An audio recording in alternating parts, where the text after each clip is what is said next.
ઉપર પ્રેમ કરે પણ એકવાર મનમાંથી નીકળી ગયા પછી બેસાડવું બહુ કઠિન છે.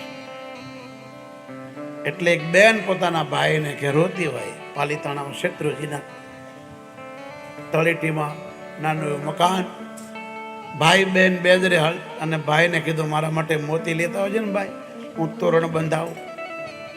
તોરણ બનાવ્યો, થોડા મોતી વધ્યા તો એણે મોર બનાવ્યો અને એક આંખ બાકી હતી એ મોરની આંખ બાંધવા ગઈ તો તૂટી ગયું મોતી. જોર જોરથી રડી. એનો ભાઈ આવ્યો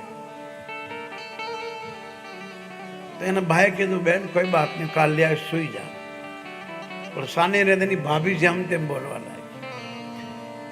મોતી ભાગ્યોનું દુખતું પણ ભાભીએ એને એવા શબ્દો કીધા મન ભાંગ્યું. સવારમાં વહેલો એનો ભાઈ મોતી લેવા જતો હતો, નદી પાર કરવી છે, ઘોડો મરી ગયો. આઈને બેનને વાત કરી, તેના મુખમાંથી શબ્દો નીકળ્યા. મોતી ભાંગ્યું ઈંદતા મન ભાંગ્યું કવેણ, આ ઘોડો ભાંગ્યો ઠેકતા એને નહીં સાંધો કે નહીં રે.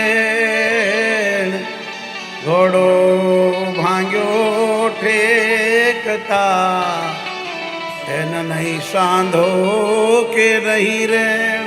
મોતી ભાંજ્યું વિનતા મન ભાંજ્યું કવેણ.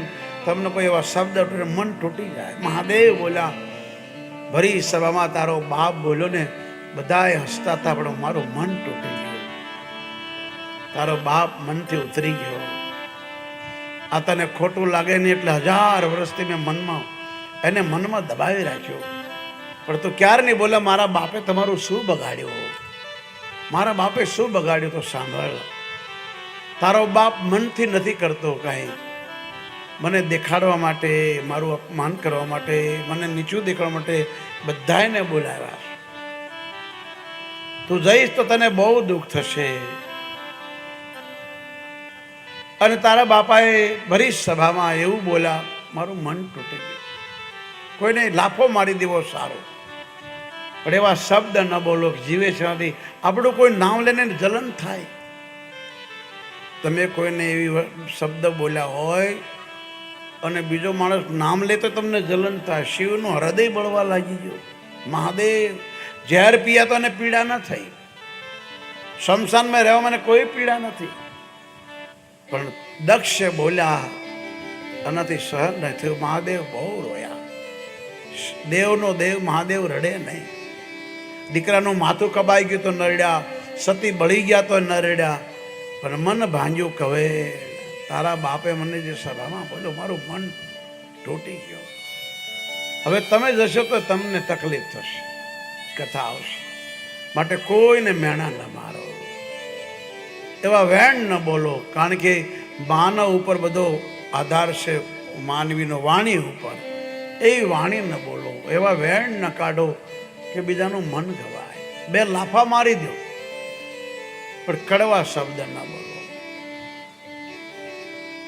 કાંકરીના માર્યા મરિયા નહીં ભાઈ, નાણાના માર્યા મરીએ કે ખાંભળું છે એક જ કડી યાદ છે. મેણું એટલે કડવા વેણના.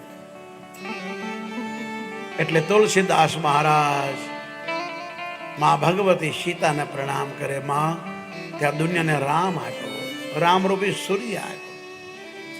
પછી મહારાજ દશરથને પ્રણામ કર્યા જેણે રામના વિયોગમાં પ્રાણ છોડી દિયા. બંદહુ દશરથ સહિત સબરાની, સુકૃત સુમંગલ મૂર્તિ માની. પ્રણામ કરું છું દશરથજીને જેને રામના વિયોગમાં પ્રાણ છોડી દીધા. આવી ભક્તિ.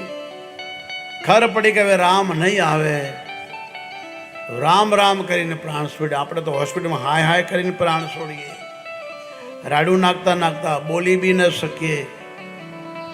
પણ દશરથી તો મળતા મળતા બોલ્યા હા રઘુનંદન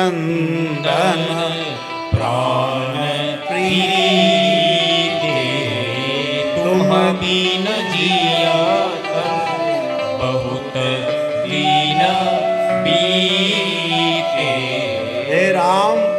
બહુ જીવી લીધું. હવે માનવનો અવતાર મળ્યો અને જો રામનું ભજન ન થાય, મરવા ટાઈમે રામ ના આવે તો પછી માનવ અવતાર ખતમ, બેકાર. અંત સમયે રામ આવે, રામ બોલતા બોલતા મરીએ તો જ આ જીવની મુક્તિ છે, તો શાંતિ છે. ને તો પુનરતિ જન્મ, પુનરતિ મરણ, પુનરતિ જનની જઠરે શયનમ. ભજ ગોવિંદમ, ભજ ગોવિંદમ, ભજ ગોવિંદમ મૂઢમતી. એ જીવ અત્યારથી રામ રામ કર, તાકે અંત સમયે રામ આવી જાય તો પછી તારે કોઈ માના પેટમાં જવું નહીં પડે. જન્મ જન્મ મુનિ જતન કરાઈ, અંત સમય આવત નાહી. સાધુ સંતો ઘર બાર છોડી જંગલોમાં રહે, રાત દિવસ માળા કરે, અને આગળ પાછળ કોઈ ન હોય.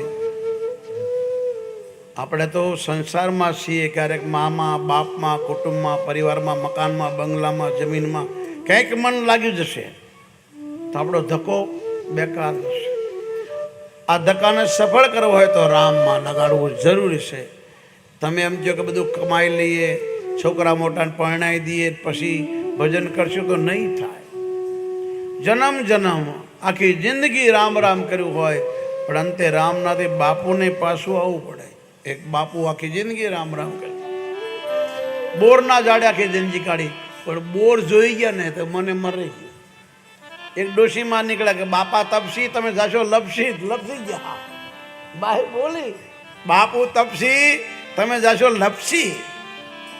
ક્યું બોરની સામું જો, અને મર્યા પછી એ બોરમાં ગયા. પછી એ ડોશીબા બ્રહ્મજ્ઞાની હતા, રાણી મદાળસા. પોતાના જવાન છોકરાઓને કીધું તું બ્રહ્મ છે, તું નિત્ય છે, સચ્ચિદાનંદ છે, તું જીવ નથી. પોતાના છોકરાઓને જ્ઞાની બનાવી દે. એ ડોશી થયા. પછી થયું લાય બાપુનો ઉદ્ધાર કરું. બોર તોડ્યું ત્યારે પેલો ઈળ નીકળી. પછી બોલ્યા બાપુ તપસી, મેં નહોતું કીધું તમે જાશો લપસી. પછી એ નર્મદામાં નાખ્યા. ત્યારે પછી આશીર્વાદ આપ્યો, માં બીજો જન્મ મળે તો તારા પેટે હું જન્મીશ, હું તારો ઉદ્ધાર કરીશ. ઈશ્વરને પ્રાર્થના, અને જ મેનાવતી થયા ને ગોપીચંદ થયા. આ કોઈ એક જન્મમાં નથી મળતું. નરસિંહ મહેતા આગલા જન્મ મુચકુંદ રાજા છે, શાસ્ત્ર કહે છે. મીરા ગોપી છે આગલા જન્મ. સકુબાઈ ગોપી છે. ગંગાબાઈ, પાનબાઈ દેવલોકની દેવીઓ છે સાહેબ. એક જન્મમાં બધું નથી મળતું. જન્મ જન્મ મા બાપ મળે છે, એક જન્મમાં ગુરુ નથી મળતા. એમ જન્મ જન્મ અવતાર મળે છે, પણ એક જન્મ ભગવાનનું ભજન નથી પડતું. ઘણા જન્મો વીતી જાય, પણ એ પછી એકવાર જેનું મન લાગી ગયું પછી જન્મ જન્મ પ્રભુનો ભજ કરે. ભક્ત બીજ પલટે નહીં, बीत जाए जुगनंत, ऊंच नीच ना घर में जन्मे, फिर भी संत का संग. गुरु गोरखनाथे कीधुं भाई તું રોજ ભિક્ષા લાવે, પણ આજ ભિક્ષા લાવ્યો છે તારે ખાવું પડશે. કેમ? તારે જવું પડશે, હું નહીં જાઉં. કેમ કે જેણે તને આ લોટ આપ્યો છે એની આશા રાખી કે ગુરુ ગોરખનાથ ભજનાનંદી મહાદેવના અવતાર છે, આ ખાશે ને તો મારે ઘરે છોકરો થશે, એટલે તારે જ ખાવું પડશે. પેલો કે પણ કેમ ખાવ? કે નહીં, ખાવું પડશે. અને ખાધું. ખાઈએ જાય, અને જેણે આટો આપ્યો તેના ઘરે જન્મ. અને રવિદાસ મહારાજ પણ દૂધ પીવે નહીં હો ભાઈ. અને ગુરુએ કીધું તું કે બેટા તું જે ગામમાં જન્મીશ ને ગામની બહાર હું તારી વાડજન બેઠો છે, દૂધ ન પીવે. કોઈએ કીધું ગામની બહાર બાપુ બેઠા છે, લાવો વાસમાં. આવ્યા ને તો જાય નહીં, ગત મારે. ચર્મનો ધંધો ચાલે, ચર્મનું કામ, ચામડાનું કામ ચાલે. થાય ગુરુ આવ્યા, કાનમાં કીધું બેટા પીવું પડે, પીવો. કારણ કે મેં નથી કીધું ખાઈએ જાય, તે ખાધું છે આના ઘરનું, અને દૂધ પીધું. અને મહાન સંત થયા રવિદાસ, મીરાના ગુરુ બની ગયા. એક રાજાની દીકરી, ક્યાં રાજા ક્યાં મીરાબા.